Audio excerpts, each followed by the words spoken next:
Text description provided by the architects. Empty box house, a playing ground of children in a small house in urban. The project brings the quality of living space to a young family in a crowded urban area in Ho Chi Minh City, with a playing space, a studying space for children, a parent's workplace, a vegetable garden, etc. With the house full of light, trees, natural ventilation. The structure of the house is attached to the playground in front of each floor, and the inner space arranged into two parts. 1/3 of the rear area is a bedroom, toilet, and kitchen. 2/3 of the front house is a multifunctional playground, study place, with natural light and trees, interconnected area. The empty box contains a playing ground filled with nature such as light, trees, and wind.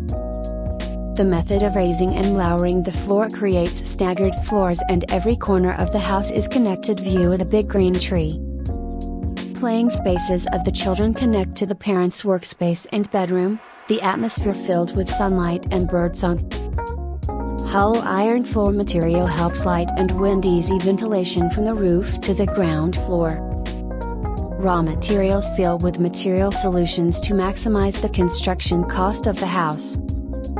The empty box house is a design solution with a desire to improve the quality of life for small houses in crowded urban areas.